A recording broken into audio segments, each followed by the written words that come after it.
and a very warm welcome to another edition of Talking Germany, the show where we do just that. And my guest today is a man who is very much a household name here in Germany, and here he is, Roland Berger. Thank you very, very much for joining us today on Talking Germany. Thank you. Now, we're sitting here in Germany. The economy is booming. It's an amazing success story at the moment. You're a business consultant. Tell me what Germany is getting right. I think essentially what is right is our industrial infrastructure, which is very competitive. Also our politics, our economic politics were right. And I think in particular we had a very good relationship between the employers and the employees, the unions. The unions and the employers were very disciplined in keeping the labor cost down. And if you look at the development, for instance, of labor unit costs in Germany, they increased from 2000 to 2008 by 2.8% vis-a-vis French labor costs or Italian labor costs or British labor costs or American labor costs, which labor unit costs, which increased during the same period of time, something between 20 and 30%. This, of course, made the German economy and the German enterprises much more competitive compared to their global competitors. So it pays off to be disciplined. German enterprises are relatively innovative and they are well managed. In this success story that you're painting for me here, you're a business consultant. I'd like to know what role, if any, business consultants have played in all this. I think, first of all, the fact that the profession is growing and growing substantially higher than the rest of the economy means that there is a demand for business consultants. And I must say there wouldn't be a demand for business consultants if their intervention were not successful. I think we contributed a lot to the success of the German industry, which we helped them in developing and introducing new products, new services, new business models. We helped them to internationalize. We helped them to reorganize and to restructure, in particularly during crisis times. I think essentially we acted as an accelerator of transformation. And every successful business is successful because it is willing and able to transform and to adapt to changes. Okay, a positive view on the German economy, a positive view on business consultants. Roland Berger has been a business consultant himself, and he's been in business for several decades. And as we find out now, he's not really slowing down. The world is his oyster. Europe, Asia, Africa, North and South America. The number of hours that Roland Berger has spent sitting in planes probably adds up to years altogether. His international consulting firm, Roland Berger Strategy Consultants, is based in Munich. It has offices in 25 countries and around 2,000 employees. Berger is known as a visionary par excellence with a keen sense of fairness. He was born in 1937. His father was also an entrepreneur. Even as a student, he proved to have a hand for business, opening a laundrette in Munich. After finishing his studies, he sold the business at a profit. He learned his trade in the US and Italy. Returning to Germany, he opened his own consulting business in 1967. Success came rapidly, and the art lover was soon able to commission Andy Warhol to paint his portrait. His customers include the cream of German business and industry, the travel group TUI, Dr. Oetker, Siemens, Lufthansa, Deutsche Bank, Deutsche Bahn. Roland Berger advises firms of all shapes and sizes. German politicians have repeatedly sought out his expertise, from state premiers right up to the chancellor. In these circles, he doesn't charge for his services. Networking is what it's all about.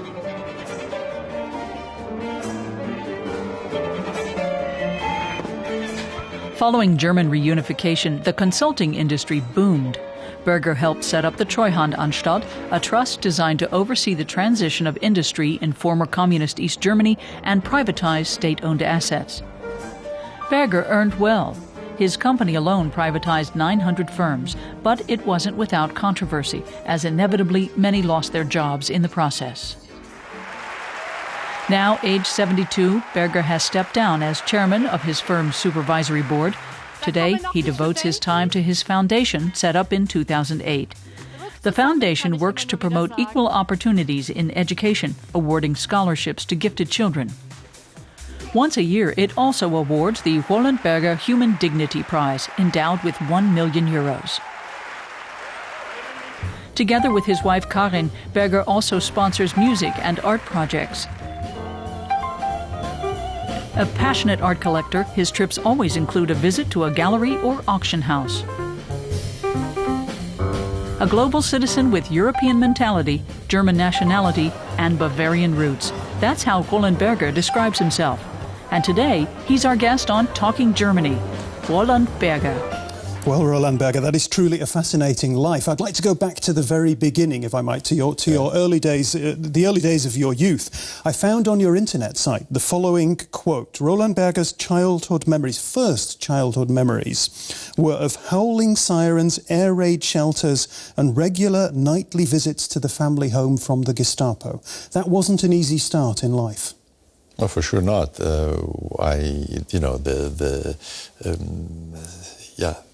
The emotions of my parents transferred to me as a child. I was afraid. I had angst during those times. I saw my father twice to be imprisoned, to be taken away from us as a family. I had the dubious honor to pay a visit to my father at the headquarters of the Gestapo, really? The German secret police, the Nazi secret police. How old were you at that time? I was about 6.5 years old. And these things you don't forget you say anymore. Angst. You used the German word angst. That must have been terrifying. Yeah, it is terrifying. Of course, as a child, you are always kind of optimistic. You are made for survival. Yeah. But it's a serious impression which you don't forget during your life. Sure. You know, also, like, I don't forget the fact that I'm born during the World War II. I saw poverty.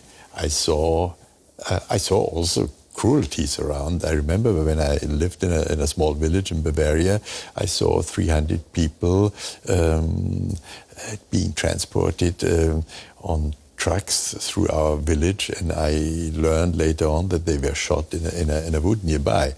And it was my grandfather who was involved in saving a few of those lives at the end. Those are things you don't forget during your life. Sure. You have nevertheless gone on to live a very successful life. And we saw pictures of you in that report of you standing next to your father, and just before that there was you with your mother. There was a very interesting quote that I found from your mother as well. She described as a demanding and ambitious woman. Is that a good thing for a mother to be? I'm a father, and I often wonder if that should be part of the job description or not. No, it is for me. I think I remember my mother as a very important element in my life. She really encouraged me to perform, and she encouraged me also, in a sense, in a very positive sense. You can make it, and you should make it, and maybe you should go the extra mile, which essentially I did because of the influence of my mother. My father was more an example for me, also because he wasn't very present, physically present during my childhood, because he was imprisoned by the Nazis. He was afterwards imprisoned by the Russians and so on. So he wasn't so much at home, but he was kind of an example. But my mother was the one who concretely encouraged me to do things, which I did later on in life also. Fascinating. Thank you for sharing that with us. Now, it's interesting. I'm sure Roland Berger would agree that the best business consultancies are the people who have the best ideas. We've been talking about Roland Berger as a young man, and the people who have the best young recruits. Now, where do you look for young recruits? You look, of course, to universities and colleges. The problem is, here in Germany, the latest influential report by the OECD, that's the Organisation for Economic Cooperation and Development, says Germany is turning out far fewer graduates than many of its rivals. Katrin Lange is 27 years old and doing a PhD in physics. It's people like her that can help secure Germany's future as an industrial leader. Lange is involved in groundbreaking research. She loved her studies, but hopes she's chosen the right field. You don't know how the job market will be by the time you finish or whether you studied the right thing. Lange is among the most highly skilled workers in Germany. University graduates are urgently needed and something of a rarity, as international comparisons show. In South Korea, 60% of all 25 to 34-year-olds have completed higher education. In Spain, 41%. In Germany's neighbor Poland, it's around 33%, while in Germany, only 25% are graduates, way below average. The causes can partly be found within the school system. That's where fewer young people are gaining access to higher education. Many, perhaps, get written off too early. Fewer young people are taking the advanced school leaving exam, partly for demographic reasons, but also because children from lower income families often don't get into the best schools. Children get pigeonholed right from elementary school. If they don't get recommended for an academic high school, it's very difficult for them to progress, particularly for children from low-income families. The lack of highly skilled workers in Germany begins with problems in elementary school. And studies show that just having the wrong name can lead to disadvantages.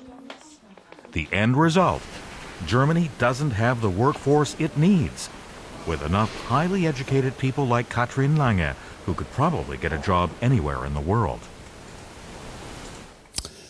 People in recent months here in Germany have been talking a lot about a sort of an education crisis in Germany, both at the schooling level and at the college level, if you will. I'd just like to throw some figures at you. The economics minister, Mr. Brudeler, says Germany needs 36,000 additional engineers, 66,000 IT specialists. You know, there are lots of other figures of that nature. Germany must be getting something wrong there. We talked about what Germany is getting right. There's a problem there. Yeah, there is a problem, of course, in our educational system on the one side. On the other side, there are several parts of the population not really integrated in the workforce. We have 65% of women being employed, but 52% of them are part-time employed and not at the level they could perform. And it's true that German youth unemployment is relatively low, but it's higher than the average. And we don't make use of the many elderly people who are qualified and who could be a significant part of our workforce. So there are sources within the country which could be integrated into the workforce. Sorry to interrupt you, but when you go to companies or people working for your company go to companies, do you tell them this? Do you tell them that there are good people out there who aren't being properly integrated into the workforce? No, we tell them, and even we develop program. We have developed programs of future human resource policy in view of the demographic changes the country is facing. And in fact, companies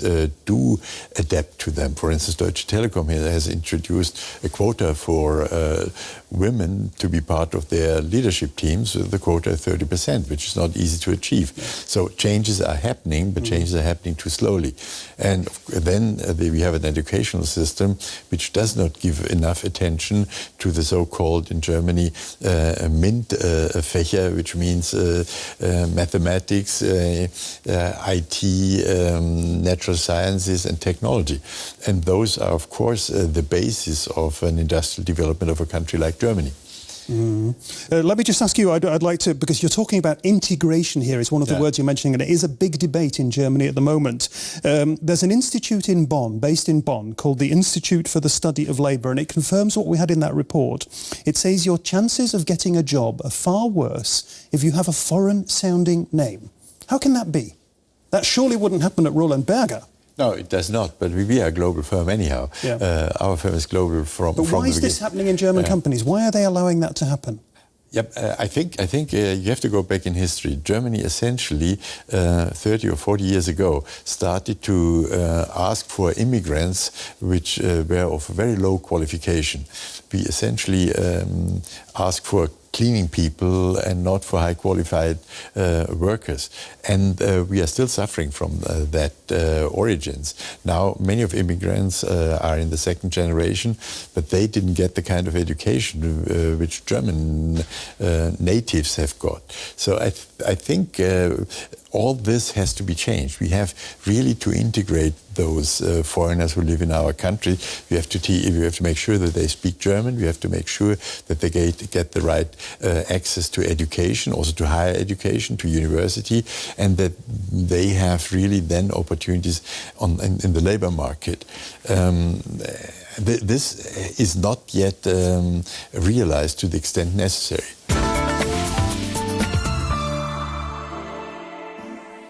Well, Roland Berger, you were very much involved in the process that we've just been hearing about. And in the period immediately after German reunification, you told the then Chancellor, Helmut Kohl, that this process of privatisation was going to be a rough ride. Yeah. I think that's a fair sort of statement. Yeah. It was certainly very messy and very painful, wasn't it? It was in particular painful for the citizens of the then GDR. 2/3 of the employees had to change their jobs. They lost their jobs, first of all. They lost their jobs. They had to look for another one, and they had to requalify. Essentially, their know-how was lost. It proved not useful in the new environment. So it was a lot of personal tragedies. But on the other hand, if we sum up this transformation process, and draw the lines, I think we can make a positive statement. The GDR economy is competitive. The employment level is as high as it used to be during the old GDR times, and their incomes are a lot higher. And of course, you add to that the personal freedom and the benefits of democracy and all that. So I think it was a painful process, yes, but it was a necessary process, and the transformation happened a lot faster than it did, for instance, in other ex-communist countries. Okay, we're talking here, I'd like to go on to a little bit more of an abstract level. We're talking here about the process of privatisation. Yeah. And I'd like to ask you this. Often these days there's a sort of an almost ideological tendency to act as though the state can't get much right and the private sector is much more likely to get things right. What's your take on that debate? No, I think essentially it's right. It's the task of the private sector to perform productively. On the other hand, I think it's very, very important that the state or the politics or the society creates the framework in which private operators can operate. So I think the values of a society are respected by private competitors, but competition keeps things more lively, more productive, faster growing, more innovative, and that's what makes the private sector so important.